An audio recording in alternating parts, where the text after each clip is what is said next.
नमस्ते। आज हम इस वीडियो में संविधान का भाग 5 पढ़ेंगे। संविधान के भाग 5 में हमने अब तक भाग 4 पढ़ चुके हैं। नहीं देखे वीडियो तो आप प्लेलिस्ट में जाइए या डिस्क्रिप्शन में जाइए, आपको लिंक मिल जाएगा। भाग 5 में संघ की कार्यपालिका का वर्णन है।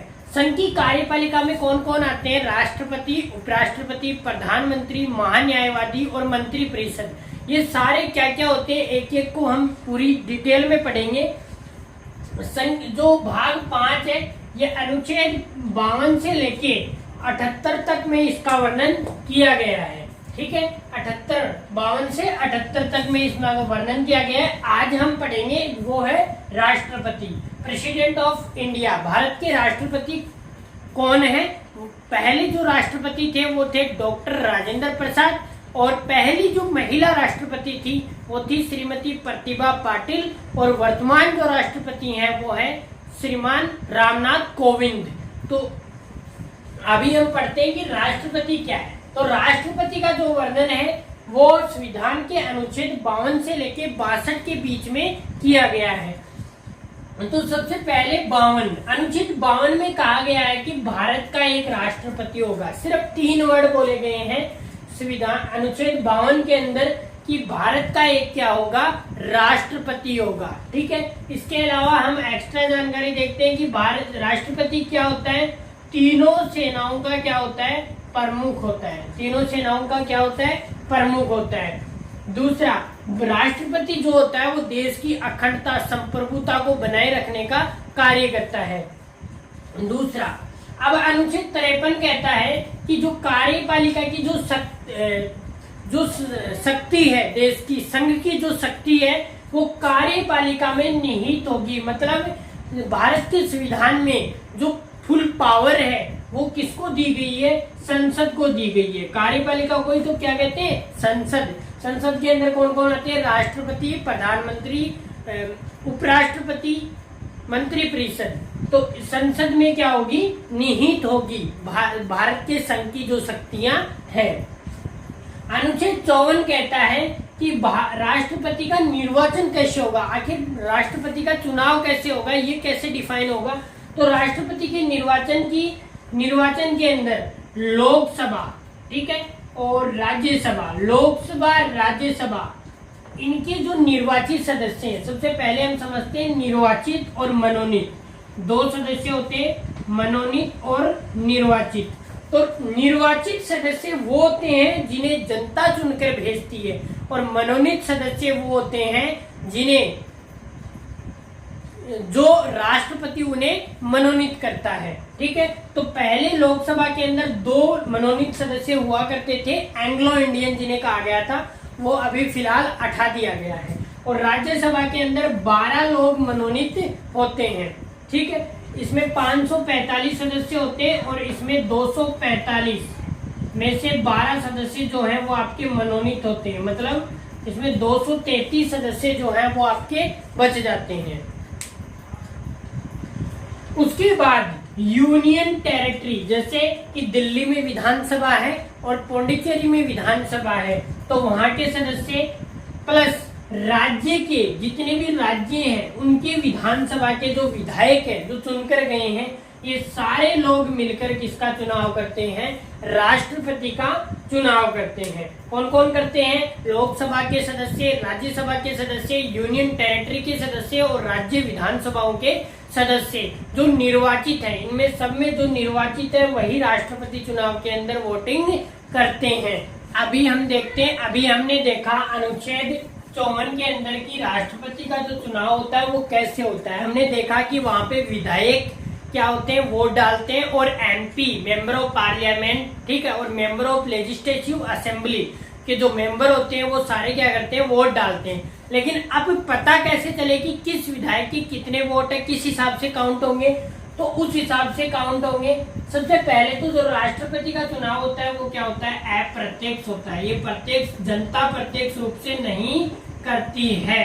ठीक है, और अमेरिका के अंदर प्रत्यक्ष रूप से जनता चुनाव करती है, जैसे हमारे यहाँ प्रधानमंत्री का होता है। ठीक है, जिसे जनता डायरेक्ट चुनती है उसे प्रत्यक्ष चुनाव कहते हैं, और जिसे जनता इनडायरेक्ट रूप से चुनती है उसे अप्रत्यक्ष चुनाव कहते हैं। जैसे राज्यसभा का जो चुनाव होता है वो अप्रत्यक्ष रूप से होता है, राष्ट्रपति का जो चुनाव होता है वो क्या होता है, अप्रत्यक्ष रूप से।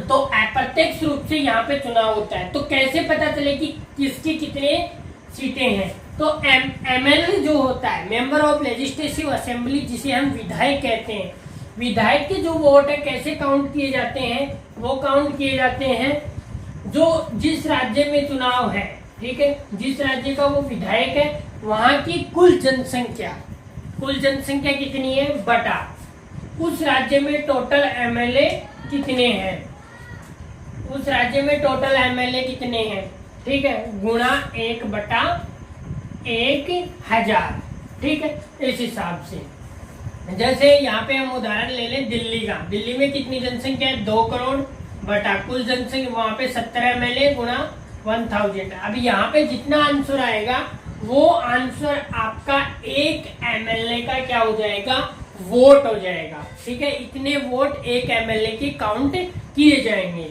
इसके अलावा अब एमपी का हम वोट प्रतिशत कैसे ज्ञात करेंगे? तो टोटल वोट ऑफ एमएलए कि जितने एमएलए के वोट है, टोटल भारत में कितने एमएलए, जैसे 70 सीटें दिल्ली में, राजस्थान में 200 सीटें हैं, ठीक है। इस तरह से पूरे देश के राज्यों की विधायकों की कितने विधायक हैं उनकी संख्या बटा टोटल सांसद कितने हैं हमारे 545। यदि आप इसे कैलकुलेट करोगे तो एक एमपी का वोट प्रतिशत आ जाएगा। इस हिसाब से फिर हम तय करेंगे कि राष्ट्रपति के टोटल वोट कितने हुए, ठीक है। फिर इस हिसाब से जीतना हारना तय होता है। उसके बाद अनुच्छेद 56 कहता है कि राष्ट्रपति का पद त्याग वगैरह कैसे होता है। तो राष्ट्रपति का जो कार्यकाल होता है वो पूरे 5 वर्ष का होता है, लेकिन यहाँ पे जैसे पहले राजा महाराजाओं के टाइम में एक तरह से राष्ट्रपति क्या होते हैं, देश के राजा होते हैं, देश के महामहिम होते हैं। कुछ लोग प्रधानमंत्री का पद देश में सबसे ऊपर मानते हैं। प्रधानमंत्री का पद देश में सबसे ऊपर नहीं होता है, सबसे ऊपर पद है राष्ट्रपति का, ठीक है। राष्ट्रपति का पद सबसे ऊपर होता है और राष्ट्रपति को फर्स्ट मैन भी कहते हैं, पहला व्यक्ति। देश के ऐसे क्वेश्चन आ जाए कि पहला व्यक्ति कौन है, वर्तमान में पहला व्यक्ति कौन है भारत देश का, तो भारत के जो वर्तमान राष्ट्रपति हैं वो उस क्वेश्चन का आंसर होगा। जैसे अभी के लिए कौन सा होगा, रामनाथ कोविंद, ठीक है। तो 5 वर्ष, तो यहाँ पे राजाओं वाली फरता जैसे अभी भी चली आ रही है। पहले माना जाता था कि जो राजा जिस राज्य में राज कर रहा है वहां पे जो उसका सिंहासन है वो खाली नहीं रहना चाहिए। मतलब यदि राजा की मृत्यु हो गई तो तुरंत उसका वारिस, जैसे पहले के टाइम में वारिस कौन होता था, उसका पुत्र, वो तुरंत उसके ऊपर बैठ जाता था, तुरंत राजगद्दी संभाल लेता था। मतलब उसको कुछ समय के लिए नहीं छोड़ते थे सूना।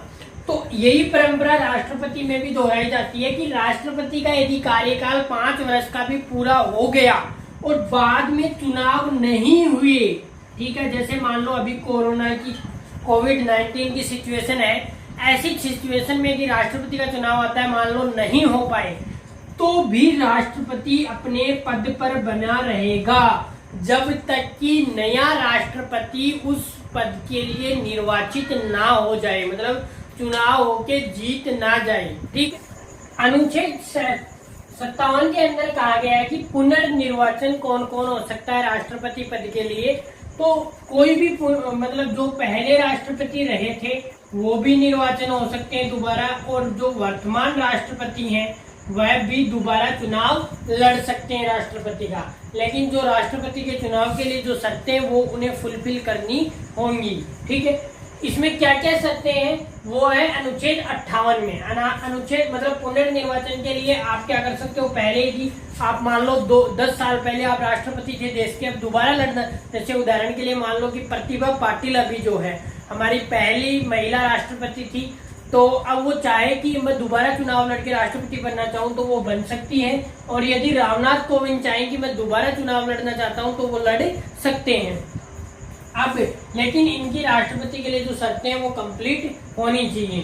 तो इसी के लिए अनुच्छेद 58 कहता है इसमें सभी को ये फुलफिल करनी होगी। पहला इसमें कहा गया है कि वो भारत का नागरिक होना चाहिए, भारतीय नागरिक जो होगा वही राष्ट्रपति का चुनाव लड़ सकता है। दूसरा, उसे कम से कम 35 वर्ष की आयु पूर्ण कर चुका हो। जो व्यक्ति राष्ट्रपति के चुनाव के लिए लड़ रहा है वो 35 वर्ष की आयु पूरी कर चुका होना चाहिए। तीसरी, लोकसभा का सदस्य मतलब मेंबर ऑफ एमपी, सांसद बनने की, लोकसभा की जो शर्तें हैं सांसद बनने के लिए, वो शर्तें ये फुलफिल करना चाहिए, लोकसभा का सदस्य बनने लायक होना चाहिए।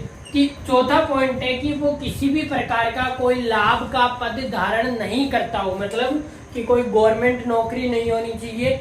हाँ, एक चीज यहाँ पे एक चीज ये ध्यान रखना कि यदि जो राष्ट्रपति है वर्तमान, वो यदि कहीं एमपी है मतलब सांसद है या एमएलए है या एमएलसी है या मतलब और भी मान लो कोई पॉलिटिकल जगह पर है वो, जैसे राष्ट्रपति, प्रधानमंत्री, सांसद, विधायक, तो इनको लाभ का पद नहीं माना गया है। इनको क्या नहीं माना गया है? लाभ का पद नहीं माना गया है। लेकिन जिस दिन मान लो कि कोई एमएलए चुनाव लड़ रहा है राष्ट्रपति का और वो राष्ट्रपति बन गया, तो जिस डेट को वो मान लो 1 जनवरी को बना था, तो 1 जनवरी से ये जो एमएलए की जो सीट है वो खाली मानी जाएगी, वहां पे उपचुनाव करवाए जाएंगे। 59 कहता है, क्या कहता है कि यदि कोई एमएलए, एमपी या कोई और जो मेंबर हैं जो विधानसभा में नियुक्त है या राज्यसभा, लोकसभा कहीं पे भी नियुक्त है, तो वो जब राष्ट्रपति पद धारण करेगा जिस तिथि से, उस तिथि से उसका जो भी उसने पद ग्रहण कर रखा था संसद में, लोक या विधानसभाओं में, वो उसका खाली माना जाएगा। ठीक है। दूसरा पॉइंट अनुच्छेद 59 में ही है कि लाभ का पद, राष्ट्रपति जो है वो पद धारण करने के बाद लाभ का पद धारण नहीं कर सकता है। उसके बाद है उसका एक अपना आधिकारिक आवास होगा। राष्ट्रपति भवन जब राष्ट्रपति बन जाता है तो उसे एक गवर्नमेंट आवास दिया जाता है, जो उसका नाम है राष्ट्रपति भवन, जो दिल्ली के अंदर रायसीना पहाड़ी के ऊपर स्थित है। रायसीना पहाड़ी जो अरावली पर्वतमाला है उसकी सबसे दिल्ली के अंदर उसकी जब खत्म होती है तो वहां पे उसका जो पर्वत है उसके ऊपर स्थित है राष्ट्रपति भवन, जो अंग्रेजों के टाइम में बनाया गया था और उसका पहले नाम था वॉइसराय पैलेस, क्योंकि अंग्रेजों के टाइम में वॉइसराय हुआ करते थे।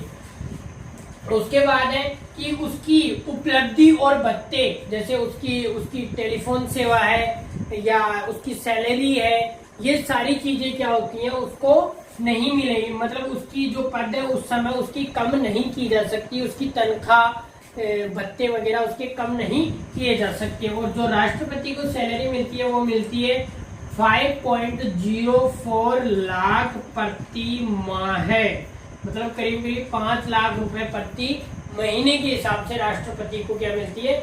सैलरी मिलती है। फिर आता है अनुच्छेद 60, अनुच्छेद 60। इसमें कहा गया कि राष्ट्रपति जो है अपने पद से पहले शपथ लेगा। क्या लेगा?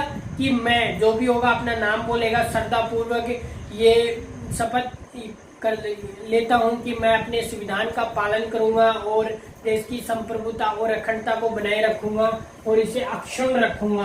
तो राष्ट्रपति को जो शपथ है वो सीजेआई दिलाते हैं। सीजेआई का फुल फॉर्म होता है चीफ जस्टिस ऑफ इंडिया, मतलब देश के जो सबसे बड़े जज है सुप्रीम कोर्ट के, वो शपथ दिलाते हैं। यदि वो नहीं है, मान लो कि उनके वो कहीं विदेश दौरे पे हैं या वर्तमान में पद पर नहीं है, खाली है उनका पद, तो उस समय वरिष्ठ न्यायाधीश, जो उस समय सुप्रीम कोर्ट में जो वरिष्ठ न्यायाधीश हैं, वो क्या दिलाएंगे? उन्हें शपथ दिलाएंगे। ठीक है।